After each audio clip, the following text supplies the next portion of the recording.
Hello, everybody! It's Woo! Steven here with Steven here with.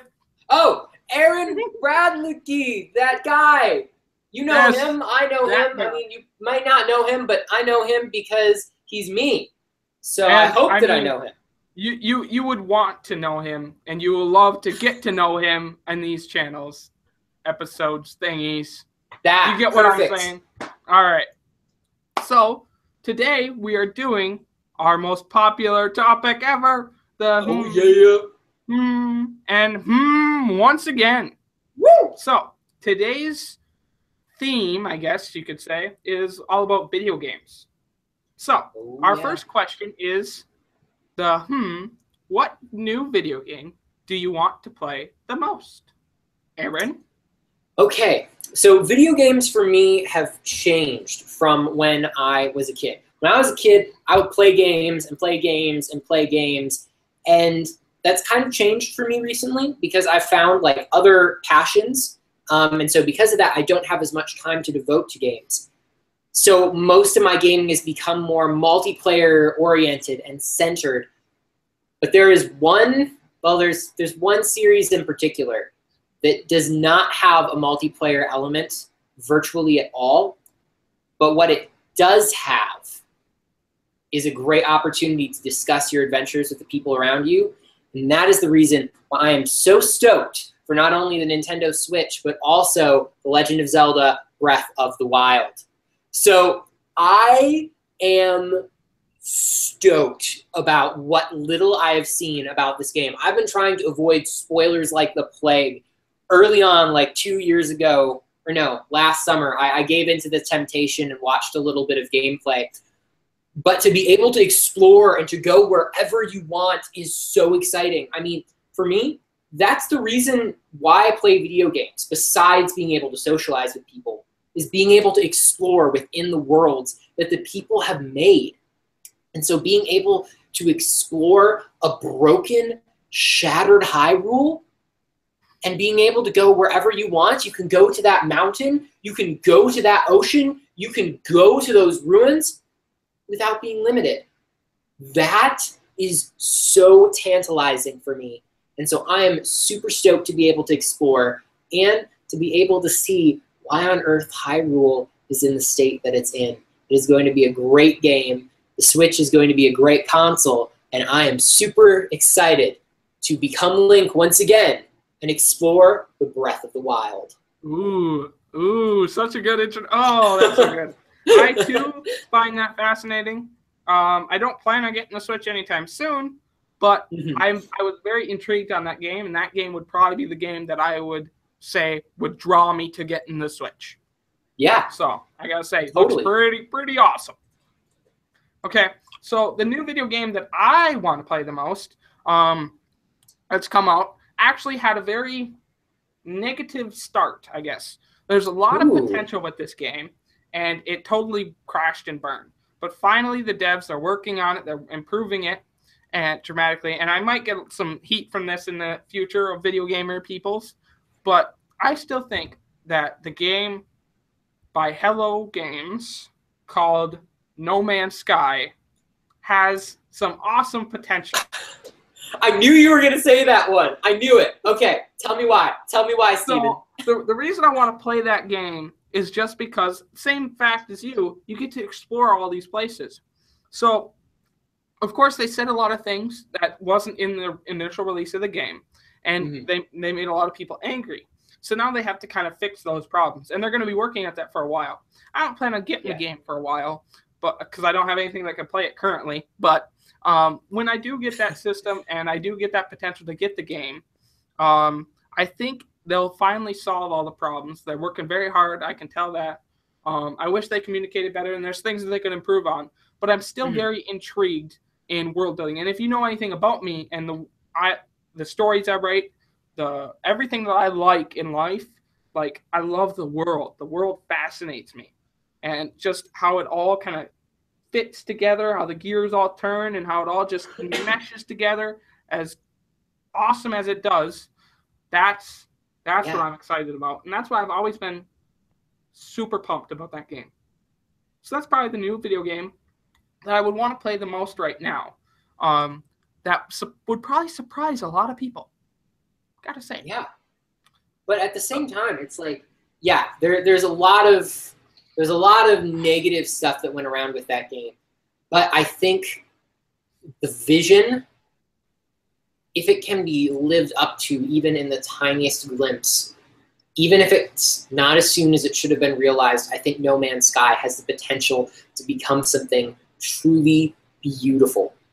And so I'm just like, I'm praying that the developers really are sincerely passionate about their initial vision. And I think that they can still make it happen. Yeah. And I mean, so they were shooting for a lot too. They were shooting for the moon. Oh yeah.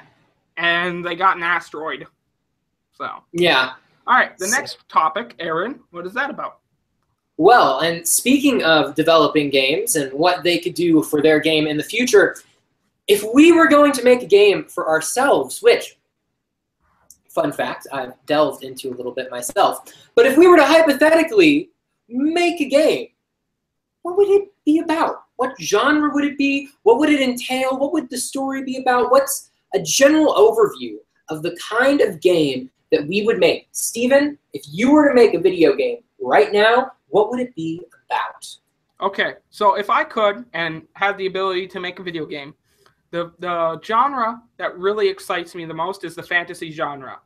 I love magic. I love the mesh of just combinations of all these different species and just the potential of all of that. And I would basically, I mean, I don't know if you ever played any of the Elder Scrolls games by Bethesda, but those games basically, you're like, you can be a knight or a bowman or whatever, and you can explore this medieval world. And I love medieval stuff, and I love fantasy, and I would like to do something like that. Mine would be quite a bit different because I'm also inspired by RTS games, which is real-time strategy games. So I absolutely love those types of games. So I would like to kind of combine the two, an RPG and RTS, which hasn't really been done very well. So I would like to do that. So basically, you're your own character, but you can like do story arcs where like you're the general and you can control soldiers and stuff like that. And if you don't want to control soldiers, then you don't have to take the general position. You can do, you can be a soldier if you want to be a soldier. Yeah. You can like work to being like a super assassin or something if that's what you want to do. Or if you want to lead the army, then you can lead the army. So I'd just open up a whole bunch of new avenues. You could be like the mayor of a town. And then these avenues that you could do, like the idea is how in this game, like how can I take you from controlling a character to like affecting a town or controlling an army? Yeah. So it's by tables. So we would have so if you're mayor of a town, then you go into the mayor's like the manor that the mayor lives in, and you go there, and in the center of like this house is this big table of what you control. And you like look into it, and it would be like a cinematic type of thing where you'd like lean over the desk and you'd look into it and and you just look, and then it'd like fade to kind of black, and it'd transfer into like an RTS type of thing where you can develop the town and you can move soldiers around and you can expand your borders and all that stuff. And then you can fade back out, be the guy, and then go explore it yourself. Wow. So that's what I would want to do. That's amazing. I mean, you could be like a general. You walk up to the table. You're like, okay, sending these troops over here, these troops over here, these troops over here. Then you come back out of the table, grab yourself a bow, head on down, and start fighting yourself as all of those troops that you ordered to move earlier are working their way across the terrain. That's right. You can even join them. That idea is so cool. And it would be order based, so like you're setting up all the orders beforehand. And then like you said, once you go out there, then you're actually going to do it. And then it's real time, and they're actually they follow the orders as soon as you go out there yourself. Yeah. That'd be so cool. Oh my gosh. I love that idea, dude. I love that idea so much I can't even put it into words. So I kind of want to copy and paste that because it's so good. That would be cheating. So I'm going to go with kind of what I had initially. There are certain aspects of games that I really, really like.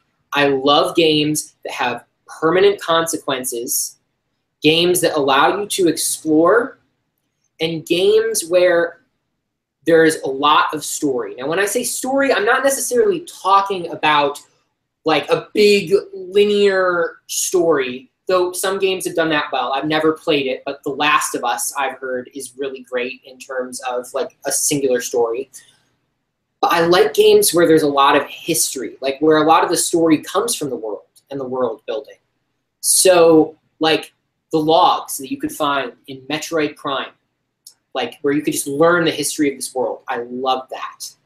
I love the time travel aspect of Majora's Mask, where like people are going to be in the same place at every time, but you can go back, you can make different decisions, and you can take the knowledge that you've learned from the mistakes that you made, and you can fix that. Like you could see a robbery happen, but then you could rewind time, go back and stop the robbery before it even happens. And then I love games that let you explore. Like that's one of the reasons why I'm so excited for Breath of the Wild. So anyway, all of that summed up, my game would be about exploring these different universes, these different pocket universes. So you would start in this place, perhaps akin to like the wood between the worlds from the Chronicles of Narnia, the Magician's Nephew, something like that, some sort of a general hub, where these new worlds would pop up, but then as they got destroyed, would disappear. And so you could go into these worlds, you could explore them, you could discover their history, you could complete these objectives within them, but then you would know that they're going to die. But here's where the twist would come. Unlike in Majora's Mask, where you can go and just rewind time, you're still in Termina, that same single world. In this, these worlds would live and they would die. But like the hook, and you could work this into the game's story somehow, is they're all trapped in a loop. Like this world appears, it's there for 6 or 7 days, it dies. Then it stays dead for 6 or 7 days, and then it comes back.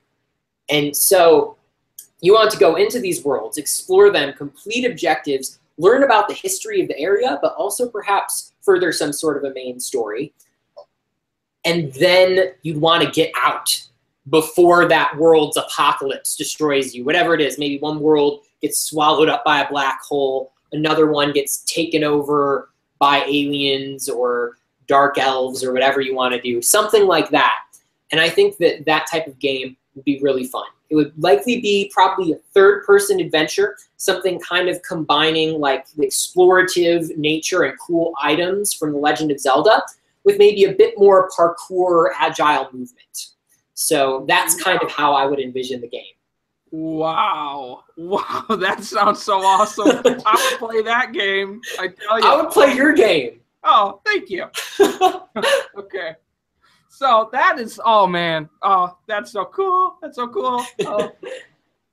That's like the fact that it dies and you have to get out before it dies. Mm-hmm. Oh, that's genius. That's good. That's good. I like that. I don't know why I'm going out of focus here, but. Come on, camera, I believe in you. I know. Sometimes it's just a pain. Other times it works good. I don't know. Yeah. Right now it's working pretty good. And speaking of things that have worked pretty good, and yes, I know that's not proper English, we have both quite obviously played video games. Mm-hmm. And there are some that have impacted us, gone perhaps beyond just being an entertaining experience into something that has informed perhaps our lives or game design or something that kind of impacted us or shaped us in some way. So, what video game that you played, Steven, really informed or impacted you? Like, whether it is in terms of game design or story writing or even life in general. Okay, the game that informed and entertained me the most, and I play to this day, is Age of Empires.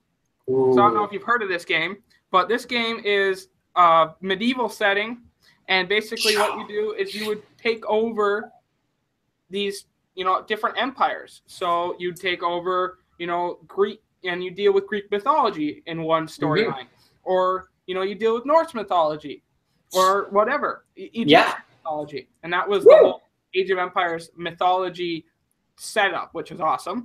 And then Age of Empires 2, with the Conquerors expansion, you can like be Harold the Viking.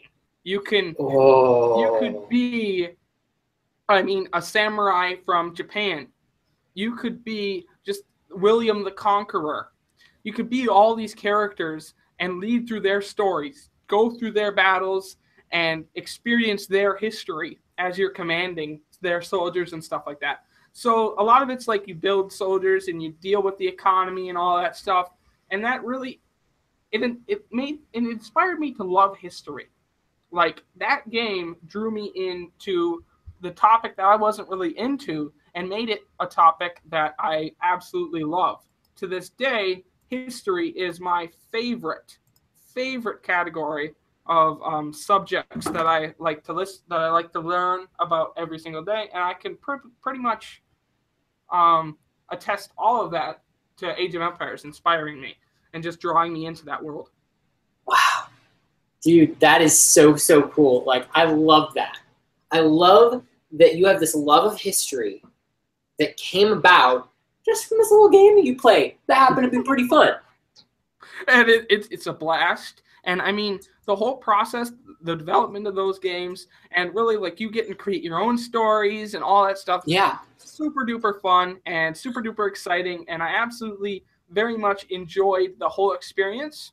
Mm-hmm. And it probably connects pretty well with a lot of other games in the genre, but that one by far got me really pumped about history. Wow. That is amazing. Okay, so this was a bit of a tough one for me because there are lots of games that have impacted me in different ways. Like I can credit, like for example, Civilization also got me into technology quite a bit, and also to quite an extent history.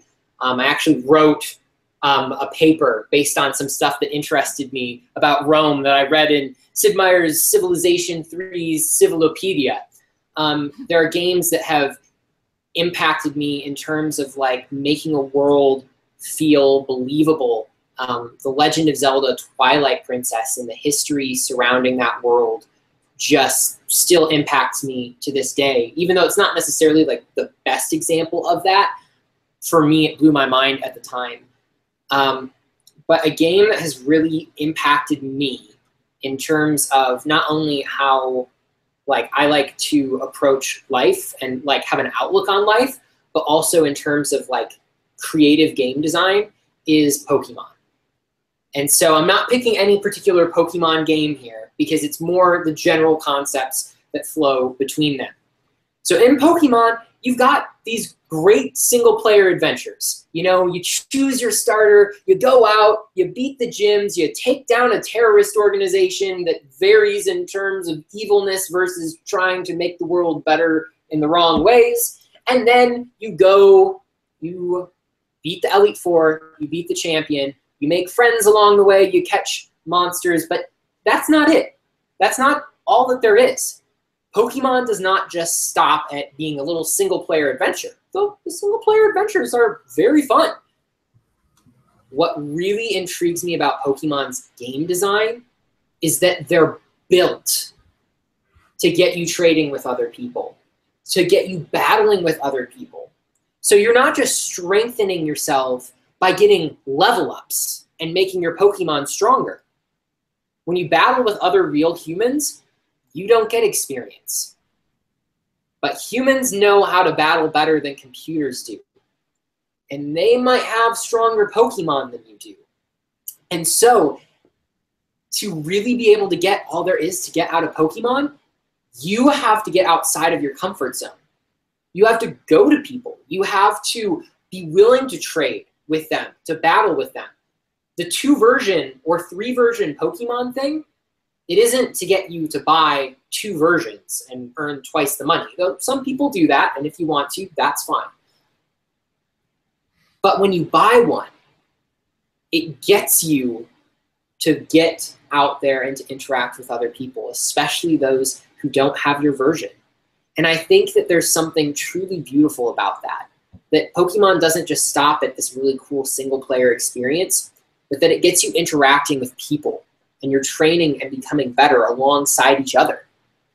And You know, in the grand scheme of things, I think that Pokemon is also kind of a really cool metaphor for life in that respect. We all have our own single-player adventures. We're earning experience points, we're leveling up. Oh, hey, look, I got something new in Charisma, or I learned something new at school and got some more knowledge, or whatever. We're improving ourselves. But the thing is, life isn't just about the things that we do and the things that earn us experience. It's about getting out there, being willing to trade experiences with people and strengthen yourself by competing with others. And so in real life, we all have our own single-player adventures, true. But where we truly thrive is when we meet with other people.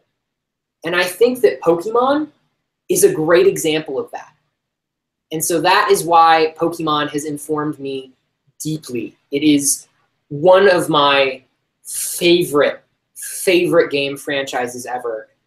And more importantly than that, it's something which has truly shaped and impacted my life. And I'm not just saying that for the sake of saying that or to support the cool little analogy that I just made. It really has. It has gotten me to go and to talk to people that have their little DSs or Game Boy Advance or whatever system they're playing on, and to ask them what's on their team and if they'd like to battle.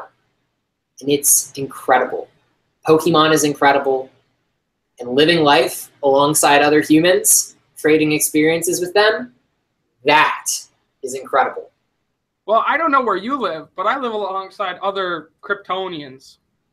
A little inside joke there. All right. Anyway, that's very well said, Aaron. I like that very much.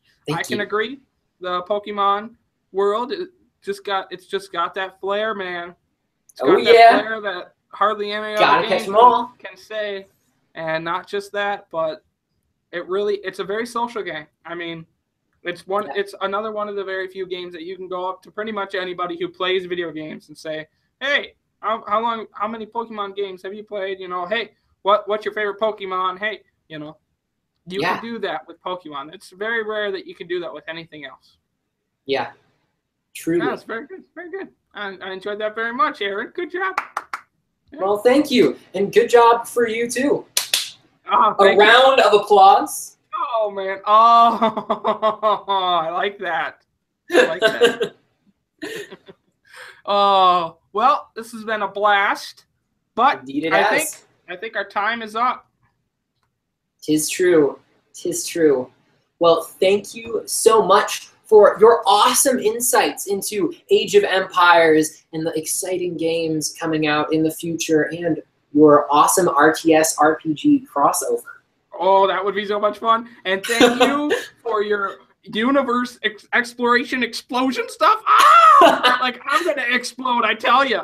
And that's great. And then your whole Pokemon story, that was just a blast. It's been a great time catching up and chatting, and I can't wait to talk to you again, Aaron. I can't wait to talk to you. Have a wonderful day.